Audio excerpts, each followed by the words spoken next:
Assalamualaikum warahmatullahi wabarakatuh. Perkenalkan, kami dari kelompok 1 yang beranggotakan saya Rizky Lestari NIM 35, Helmi Cahyo Pratomo NIM 21, Larinda Elita Putri NIM 9, Lalina Taci NIM 15, dan Rio Novasena Asidik NIM 28 akan menyampaikan presentasi tentang kalimat. Yang pertama, saya akan menyampaikan presentasi kalimat menurut beberapa sumber.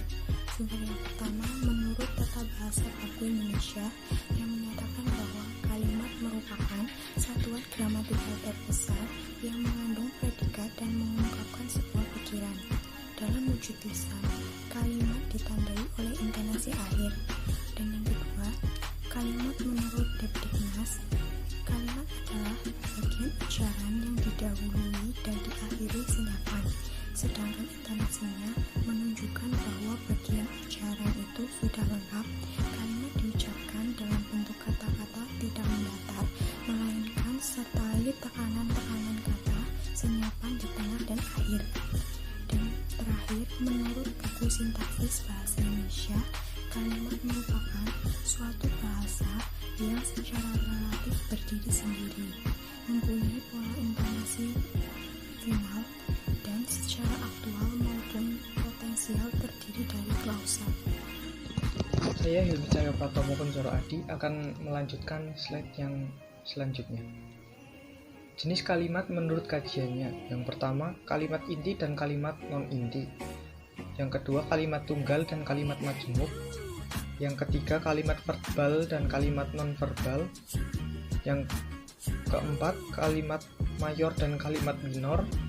Yang kelima, kalimat bebas dan kalimat terikat. Lalu slide selanjutnya, kalimat inti dan kalimat non-inti, yaitu kalimat yang biasanya disebut juga kalimat dasar. Kalimat yang dibentuk dari klausa inti yang lengkap bersifat deklaratif, aktif, atau netral dan afirmatif. Kalimat ini dapat dirubah menjadi kalimat non-inti dengan berbagai proses transformasi, seperti transformasi penafsiran, transformasi pengingkaran, lalu transformasi penanyaan, transformasi pemerintahan, transformasi penginversian, transformasi pelesapan, dan transformasi penambahan. Contoh kalimat inti yang terdiri dari SPO atau subjek, predikat, objek. Ayah menghadiri pernikahan. Lalu contoh kalimat non-inti, nenekku baru datang dari Bandung. Lalu slide selanjutnya, kalimat tunggal dan kalimat majemuk. Perbedaan kalimat tunggal dan kalimat majemuk berdasarkan banyaknya klausa yang ada di dalam kalimat tersebut. Pada kalimat tunggal hanya terdapat satu klausa, sedangkan kalau di dalam sebuah kalimat terdapat lebih dari satu, maka kalimat itu disebut kalimat majemuk. Atau mudahnya, jika kalimat majemuk terdapat banyak klausa. Contoh kalimat tunggal, ibuku masih muda. Lalu contoh kalimat majemuk bertingkat, kalau Dinda pergi, Rina pun akan pergi.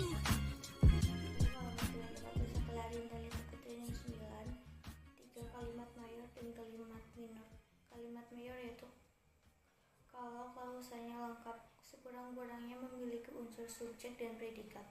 Sedangkan kalimat minor yaitu kalau klausanya tidak lengkap, entah hanya terdiri dari subjek saja, predikat saja, objek saja, ataukah keterangan saja.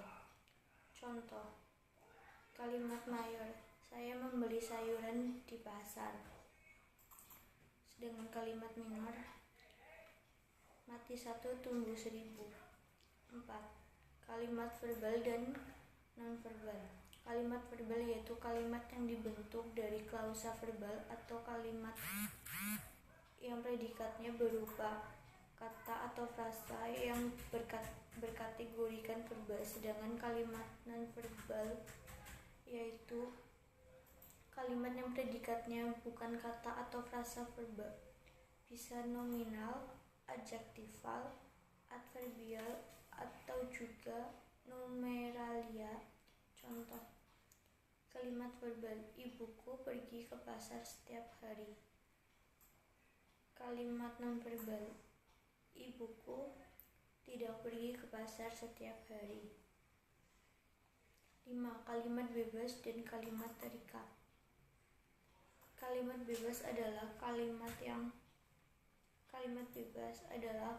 yang mempunyai potensi untuk menjadi ujaran lengkap atau dapat memulai sebuah paragraf atau wacana tanpa bantuan kalimat atau konteks lain yang menjelaskannya.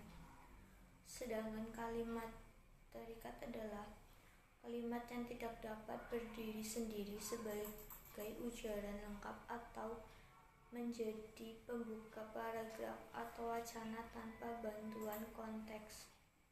Contoh kalimat bebas. Bapak pergi ke Bandung kemarin. Kalimat terikat, Bapak pulang tadi siang. Saya Leli Nurtaji, NIM 15 akan melanjutkan materi yang berjudul Tataran Fungsi, Kategori, dan Peran. Menurut Baududu, tahun 2005 menyatakan bahwa kalimat dilihat dari 3 jenis tatarannya. Nah, yang pertama, tataran fungsi membagi kalimat menjadi subjek, predikat, objek, pelengkap, dan nama atau keterangan. Untuk yang kedua, tataran peran membagi kata atas.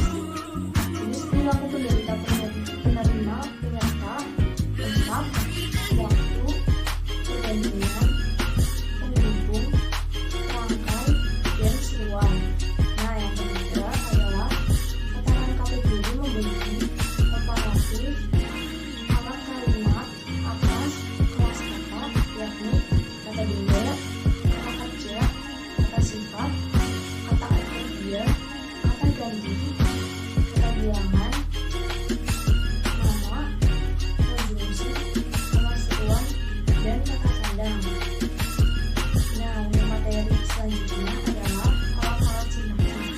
Alat-alat sintaksis ini menjadi 3. Yang pertama, bentuk kata. Belajar bentuk kata dalam bahasa Indonesia serta bahasa Latin tidak sama. Dalam bahasa Latin itu, bentuk kata berperan mutlak, sedangkan di dalam bahasa Indonesia itu tidak ada. Dalam bahasa Latin, urutan kata itu hampir tidak memiliki peran. Sedangkan untuk di dalam bahasa Indonesia itu memiliki peran yang penting. Contohnya itu seperti ibu menyapu lantai. Kemudian, alat-alat sintaksis selanjutnya ini ada intonasi. Perbedaan modus kalimat bahasa Indonesia ditentukan oleh intonasi daripada unsur segmentalnya. Terdapat batas antara subjek serta predikat dalam bahasa Indonesia ditandai dengan intonasi berupa nada naik serta ada tekanan. Contohnya pada kalimat kucing makan tikus mati. Dan di sini terdapat pembatas antara subjek predikat, yaitu kucing sebagai subjek, lalu makan yaitu sebagai predikat. Dan pada kalimat ini juga terdapat 2 klausa, yaitu kucing makan dan tikus mati. Lalu selanjutnya alat-alat sintaksis yang terakhir ini ada urutan kata. Urutan kata ini merupakan letak kata atau posisi kata yang satu dengan yang lain di dalam suatu konstruksi sintaksis. Dalam bahasa Indonesia, urutan kata ini sangat penting. Perbedaan urutan kata dapat menimbulkan perbedaan makna. Contoh kalimatnya seperti dari pagi kakak menyapu halaman.